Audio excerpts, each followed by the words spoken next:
दर्शन करोगे तो संत जो है आपको प्रभु के चरणों से प्रेम करवा देंगे। अवध में अयोध्या नगरी में एक धर्मशाला थी। उस धर्मशाला में एक कमरे में एक नास्तिक ठहरा हुआ था और दूसरे कमरे में एक साधु ठहरा हुआ था धर्मशाला में। अब जो नास्तिक था, अब नास्तिक दोनों बहुत भेद है, एक जैसे नहीं, क्योंकि कहो रहीम कैसे निभे कैर बैर को संग, क्योंकि एक तो नास्तिक वो केवल पैसे का भक्त और दूसरा राम नाम जपने वाला।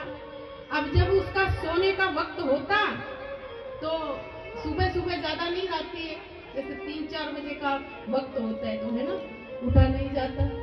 वैसे भले ही हम 2 बजे सो जाएंगे है ना, या 1 बजे सोएंगे, नींद नहीं आएगी, लेकिन जो सुबह का वक्त होता है ना 4 या 5 बजे का, उसमें बड़ी नींद आती है। तो महात्मा जी क्या करते, बड़े सवेरे उठ के और झांझ मंजीरा लेकर के और अपना राम नाम किया करते। बड़े सवेरे संत जन करते सीताराम और इनकी सीताराम ने कर दी नींद हराम। और नास्तिक आदमी कहता कि सवेरे सवेरे झांझ मंजीरा लेके बैठ जाता है और इनकी सीताराम ने कर दी नींद हराम। अब वो नास्तिक आदमी गया महात्मा जी के पास और जाकर के कहा कि ये क्या करते रहते हो? बोले झांझ मंजीरा मेरी नींद खराब कर देते हो। तो महात्मा ने कहा कि देखो बेटा, ये सत्संग जो है ना, ये हमारे जीवन में ना बहुत आवश्यक है।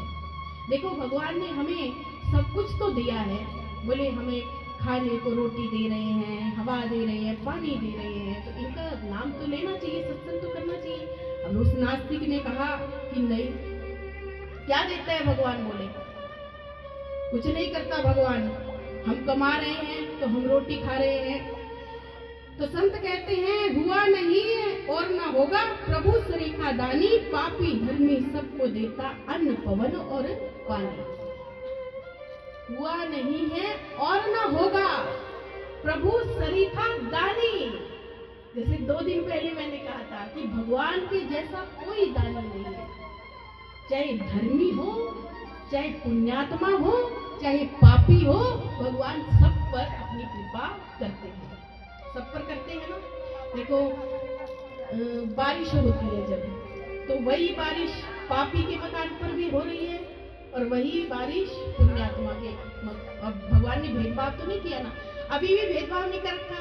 सांस ले रहे हैं ना, पापी भी ले रहा है, जो भगवान को भजता है वो भी सांस ले रहा है और जो नहीं भजता वो भी ले रहा है, कोई एहसान नहीं।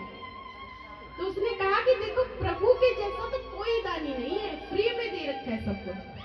तो नास्तिक आदमी ने कहा कि ऐसे कैसे? बोले भोजन कैसे देता है भगवान? अगर हम खाना नहीं खाएंगे, हम खुद नहीं खाएंगे, तो क्या जबरदस्ती थोड़ी ना तुम्हारे भगवान खिला देंगे? महात्मा ने कहा कि हाँ खिला देंगे, जबरदस्ती भी तुम्हें खिला सकते हैं। अगर तुम नहीं भी खाना चाहोगे तो भी हमारे भगवान जो है ना तुम्हें खाना खिला सकते हैं। अब उस नास्तिक ने कहा कि अच्छा ठीक है, फिर तो हम आज यही देखेंगे। बोले हम व्रत लेंगे अब और परीक्षा लेंगे साथ में। अब हम 24 घंटे हम अन्न का एक भी दाना जो है ना ग्रहण नहीं करेंगे, यही देखेंगे कि तुम्हारे भगवान कैसे खिला सकते हैं, क्या है तुम्हारे भगवान। तो महात्मा ने कहा ठीक है। अब उसने 24 घंटे के लिए प्रण ले लिया, व्रत ले लिया, कहीं नहीं खाएंगे, खाएंगे नहीं हम। और उसने सोचा कि अगर घर में मैं रहूंगा तो बोले घर वाले जो है ना जबरदस्ती खिला देंगे मुझे। मैं कोई जंगल में चला जाता हूँ। जंगल में गया, जंगल में जाकर एक पेड़ के ऊपर जाकर बैठ गया कि जहाँ पर किसी की नजर ना पड़े, कोई खिला ना पाए मुझे। अब पेड़ के ऊपर जंगल में जाकर बैठा कि कौन जंगल में आएगा। अब इधर जो महात्मा जी थे उन्होंने भगवान के सामने हाथ जोड़े और कहा कि भगवान इसका जीवन जो है बिना भक्ति के कल्याण नहीं होगा जीवन का।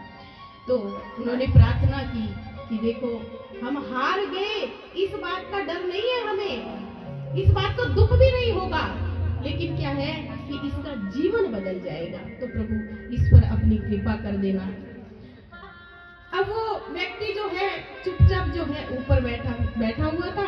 तभी उस जंगल में कुछ व्यापारियों का झुंड वहां पर आया अब व्यापारियों का झुंड आया, नीचे बैठकर वो भोजन लेकर आए थे। अब उस जहाँ पर वो बैठा था जिस वृक्ष के नीचे, उसी वृक्ष के नीचे वो व्यापारी क्या है, भोजन करने के लिए बैठे। अब जैसे ही उन्होंने भोजन निकाला, अपना बैठे ही थे, भोजन ग्रहण करने ही लगे थे, बढ़िया 56 भोग लगा हुआ था, वैसे ही डाकुओं के घोड़ों की आवाज आई। अब जैसे ही डाकुओं के घोड़े की आवाज आई, वैसे वो व्यापारी वहां से भाग गए, भोजन वहीं छोड़ दिया और चले गए। अब गए तो डाकू उस वृक्ष के नीचे आए और देखा कि आहा 56 भोग लगा हुआ है, भूख भी लगी हुई है। अब खाने जैसे ही खाने को हुए वो, तभी उनका सरदार बोला कि अरे रुको रुको रुको, हो सकता है कि ये किसी ने हमारे लिए जाल बिछाया हो। बोले जाल भी तो बिछा सकते हैं ना। तो बोले पकड़ो, कोई मारना, शायद हमें कोई मारना चाहता है। बोले पकड़ो, यहाँ पे कोई है, देखो इधर उधर, जहर मिलाने वाला यहीं कहीं बैठा होगा और पकड़ कर उसे मार दो। अब जैसे ही ऊपर वाले ने सुना, कौन सा ऊपर वाला, हाँ नास्तिक ऊपर वाला, जैसे ही उसने वृक्ष के ऊपर बैठा था ना ऊपर वाला, उसने जैसे ही सुना कि उसे पकड़ कर मार दो, वैसे ही घबराया। अब घबराहट के कारण थोड़ी सी आवाज हुई, आवाज होते ही सरदार ने कहा कि वो देखो वो रहा जिसने जहर मिलाया, नीचे उतारो उसको। अब जैसे ही उसको नीचे उतारा, नीचे उतार कर कहा कि तूने इस खाने में जहर मिलाया है?